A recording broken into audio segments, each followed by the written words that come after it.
everybody, it's Janet and welcome to my craft room. Today I'm here for my Fast Friday quick tips video, and today I'm going to talk about storing your leftover or scrap papers in a way that you can use them effectively when you're card making. Now this method I'm showing you is primarily for card makers. You could use it if you were a big Cricut or other machine user who typically cuts fairly small pieces out. I do enjoy these sizes for that, as well as I do use Cricut quite a bit, or my Silhouette. But this is great because the pieces that I've cut here are really perfectly sized for card making. They're by and large always 5.5 inches tall, which is an A2 size card front. And the width here is either going to be, for the most part again, 4.25 inches wide. Occasionally I will take a smaller piece if I decide that I really like that.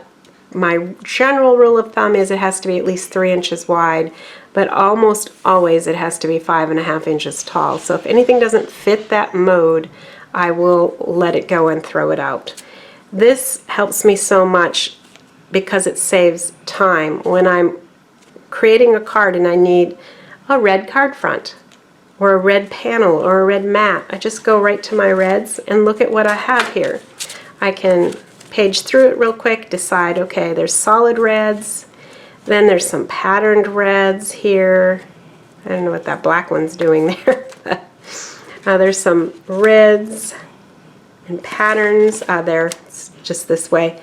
And then it moves to specialty papers in the reds. So this one's kind of like a plastic, sort of really shiny finish. And then we've got some glitter finishes you can see here. And so I kind of know, based on the way that I put it in, if I want a pattern, I'll go in the past the pattern, or past the solid cardstocks into the patterns for that color family. So hopefully that makes sense. Then when I'm done making my projects, I take the leftover papers, and if they fit this mode, I will cut as many as I can out of that leftover paper, file them in with the correct color family, and I've cleaned up a mess and also made this very usable. I've been doing this method about 1.5 years. Originally, I saw it being talked about on Facebook, I think. I was in an organization Facebook group, and somebody mentioned that they did something similar to this. And I thought, wow, that could really work for me. So I had piles and boxes of leftover scrap papers that I couldn't part with. And I just decided that I needed to make some uniformity by following something like this, and it has worked to a T. I love it.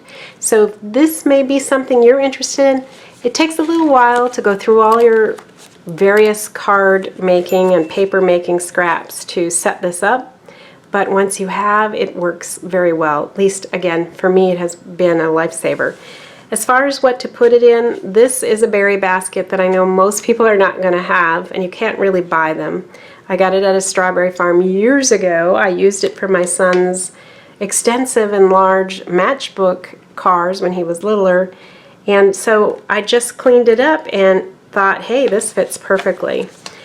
You could use any container that's long and narrow that is approximately about 5 inches to 5.5 inches wide. I don't think I would want to go any wider than that. And then allows for you to have the tops of your paper sticking up. I think that helps you to see it, and it also helps you to page through it. So if you can find something like that to put it in, you will be in good shape. I think there are probably some refrigerator containers, refrigerator storage containers and things that this might work for if you did a little bit of searching for it. So this is going to be my tip for the day. I hope that it gives you some ideas about how to manage your leftovers and your scrap papers, especially, again, if you're a card maker. All right, everybody, I'm going to sign off for now. Take care, and I'll be back soon with another video. Bye-bye.